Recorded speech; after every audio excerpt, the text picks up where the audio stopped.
بسم اللہ الرحمن الرحیم۔ السلام علیکم ورحمۃ اللہ وبرکاتہ۔ محترم سامعین کرام، آج جو وظیفہ سورہ کوثر کا آپ کو بتانے لگا ہوں، اس کو کرنے سے بڑی پریشانی ختم ہو جاتی ہے، بڑی سے بڑی بیماری دور ہو جاتی ہے۔ الحمدللہ، یہ ایسا وظیفہ ہے جس بھائی بہن نے بھی کیا وہ نا امید نہیں ہوا۔ دوستو، سورہ کوثر قرآن پاک کے 30ویں پارے میں موجود ہے اور یہ قرآن پاک کی چھوٹی سورہ مبارکہ ہے۔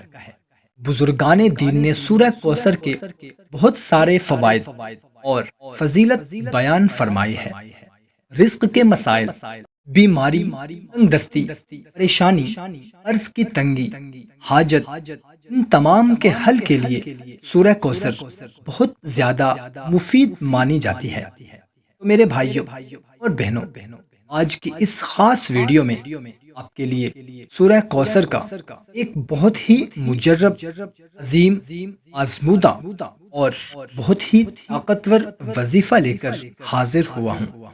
میں یہ سمجھتا ہوں کہ یہ وظیفہ اتنا طاقتور ہے، آپ اس کو اپنی کسی بھی حاجت کے لیے کر سکتے ہیں، اور الحمدللہ آج تک ہمارے جس بھائی بہن نے بھی اس وظیفہ کو کیا، ان کی بڑی سے بڑی، سخت سے سخت حاجت بھی اللہ تبارک و تعالی نے اپنے فضل و کرم سے پوری فرمائی۔ پیارے بھائیوں اور بہنوں، ہماری پہلے دن سے ہی خواہش ہے کہ ہمارے چاہنے والے، ہمارے سننے والے 5 وقت کے نمازی بن جائیں، اور اس کے ساتھ ان کی زندگی میں کوئی بھی پریشانی ہے یا مسائل ہیں، رزق کی تنگی ہے، تو وہ ہمارے چینل کے وظائف سے ان پریشانیوں سے نکل جائیں۔ اور اس کے ساتھ ہم 5 وقت کی نماز پڑھنے کی ریکویسٹ کرتے ہیں، کیونکہ کوئی بھی وظیفہ، کوئی بھی عمل اس وقت تک پورا نہیں ہو سکتا جب تک ہم 5 وقت کی نماز پابندی کے ساتھ ادا نہ کریں اور حقوق العباد کا خیال نہ کریں۔ اسے آپ عامل یقین کے ساتھ کریں، انشاءاللہ عز و جل اللہ تعالی ضرور ہماری پریشانیاں دور فرمائے گا۔ محترم سامعین، اللہ تبارک و تعالی کو اپنے بندوں سے بہت زیادہ پیار ہے، اس لیے اللہ تبارک و تعالی قرآن کریم میں ارشاد فرماتا ہے، جب میرے بندے میرے بارے میں پوچھیں انہیں کہہ دیجئے کہ میں ان کے بہت زیادہ قریب ہوں۔ اور اس کے ساتھ ارشاد فرمایا کہ تم مجھ سے دعائیں مانگو، میں تمہاری دعائیں قبول کرنے والا ہوں۔ لیکن بہت افسوس کے ساتھ یہ کہنا پڑ رہا ہے، آج کے اس پرفتن دور میں ہمیں اپنے اللہ سے مانگنے کا وقت ہی نہیں ہے۔ آج کل ہر بندے کے منہ سے یہی سننے کو ملتا ہے، اس کے پاس وقت ہی نہیں ہے، مگر وہ پھر بھی پریشان حال رہتا ہے۔ پیارے بھائیوں اور بہنوں، اگر ہمیں اس دنیا میں رہنا ہے تو ہمیں زندگی گزارنے کے لیے کچھ نہ کچھ کرنا پڑتا ہے، لیکن اس کا ہرگز یہ مطلب نہیں کہ ہم اللہ اور اس کے رسول صلی اللہ تعالی علیہ وسلم کو مکمل طور پر بھول جائیں۔ اور ہمارا دین اسلام اتنا پیارا مذہب ہے، یہ ہمیں دین کے ساتھ ساتھ دنیا کو بھی کمانے کا درس دیتا ہے، تاکہ ہم زندگی گزارنے کے لیے اپنی ضرورت پوری کر سکیں۔ اور محترم بھائیوں، جو کچھ بھی مانگنا ہو اللہ سے مانگیں، اپنا عقیدہ ٹھیک کریں۔ اس لیے پیارے بھائیوں اور بہنوں، آج کی اس ویڈیو میں سورہ کوثر کا وظیفہ بتانے لگے ہیں۔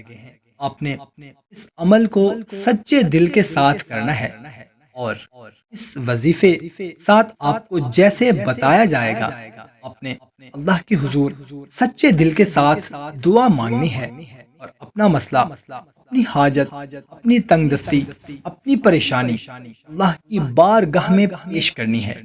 پھر دیکھیں اللہ آپ کی کیسے سنتا ہے۔ محترم سامعین، سورہ کوثر کا وظیفہ بتانے سے پہلے آپ کو اس کے کچھ شان نزول کے بارے میں بتا دیتا ہوں۔ ارے بھائیوں اور میری پردے میں رہ کر سننے والی بہنوں، ایک روایت میں آتا ہے کہ صحابہ کرام بیان فرماتے ہیں، ایک مرتبہ نبی کریم صلی اللہ تعالی علیہ وسلم ہمارے درمیان بیٹھے تھے کہ آپ نبی کریم صلی اللہ تعالی علیہ وسلم پر نیند کی سی کیفیت طاری ہو گئی۔ تھوڑی دیر کے بعد نبی کریم صلی اللہ تعالی علیہ وسلم نے اپنا سر مبارک اوپر اٹھایا اور مسکرانے لگے۔ صحابہ کرام نے پوچھا کہ اے اللہ کے پیارے نبی، آپ کس وجہ سے مسکرا رہے ہیں؟ آپ نبی کریم صلی اللہ تعالی علیہ وسلم نے جواب دیا کہ مجھ پر ابھی ابھی ایک سورہ مبارکہ نازل ہوئی ہے۔ تو آپ نبی کریم صلی اللہ تعالی علیہ وسلم نے بسم اللہ کے ساتھ سورہ کوثر کی تلاوت فرمائی۔ پھر آپ نبی کریم صلی اللہ تعالی علیہ وسلم نے پوچھا کہ اے صحابہ کرام، کیا آپ کو معلوم ہے کہ یہ کوثر کیا چیز ہے؟ صحابہ کرام نے جواب دیا کہ اللہ اور اس کے رسول بہتر جانتے ہیں۔ آپ نبی کریم صلی اللہ تعالی علیہ وسلم نے فرمایا کہ یہ جنت میں ایک نہر ہے جس کا اللہ تبارک و تعالی نے مجھ سے وعدہ فرمایا ہے، اور یہ ایک حوض ہے جس سے قیامت کے دن میری امت پانی پینے کے لیے آئے گی۔ اس نہر کے قریب پانی پینے والے برتن ستاروں کی مانند ہوں گے۔ پیارے سامعین، یہ سورہ مبارکہ بہت ہی برکت اور فضیلت والی سورہ مبارکہ ہے۔ اس سورہ مبارکہ کی شان نزول کے بارے میں بتانا اس لیے بھی بہت اہم تھا کہ جب آپ یہ وظیفہ کرنے کے لیے بیٹھیں تو آپ کو اس کا شان نزول اور اس کی اہمیت اور اس کے فضائل کے بارے میں بخوبی آگاہ ہوں۔ تو محترم سامعین، آپ نے سورہ کوثر کا وظیفہ کیسے کرنا ہے؟ تو یاد رہے کہ رات کو سونے سے پہلے یا عشاء کی نماز ادا کرنے کے بعد اس وظیفہ کو کر لینا ہے۔ تو سب سے پہلے آپ نے 2 رکعت نماز صلاۃ الحاجت ادا کرنی ہے۔ ان 2 رکعت میں آپ نے سورہ فاتحہ کے بعد 11 مرتبہ سورہ کوثر اور 11 مرتبہ سورہ اخلاص پڑھنی ہے۔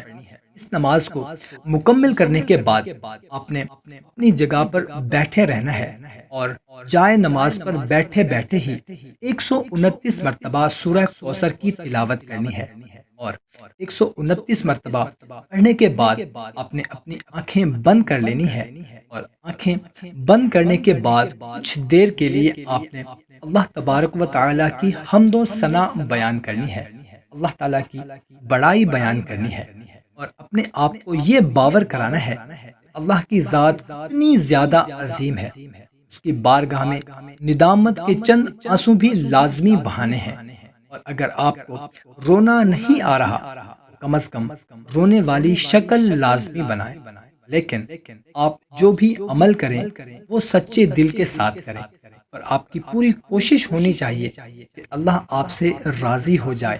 تو محترم سامعین، یقین جانیں کہ جب اللہ کی ذات بندے سے راضی ہو جاتی ہے تو دنیا کی کوئی بھی طاقت اس بندے کا کچھ نہیں بگاڑ سکتی۔ لہذا ہمیشہ اللہ سے مانگنے کا اپنا یقین بنا لیں، اللہ تبارک و تعالی بھی کبھی آپ کو محتاج نہیں کرے گا۔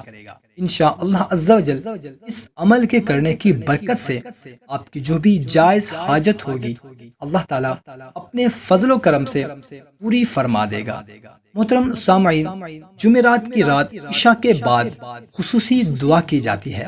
اگر آپ بھی چاہتے ہیں اس خصوصی دعا میں آپ کا نام لے کر دعا کیا جائے، کیونکہ کہتے ہیں کہ 40 بندے جس دعا میں آمین کہہ دیں وہ دعا ضرور قبول ہوتی ہے، وہ دعا رد ہو ہی نہیں سکتی۔ تو اپنا نام کومنٹ سیکشن میں لکھ دیں یا اپنا مسئلہ لکھ دیں، سب بھائی مل کر دعا کریں گے، کیا پتا کسی کا آمین کہنا ہماری پریشانی ختم کر دے۔ محترم سامعین، ہمیں اجازت دیں، ملتے ہیں ایک نئی ویڈیو میں، اپنا خیال رکھنا، اللہ حافظ۔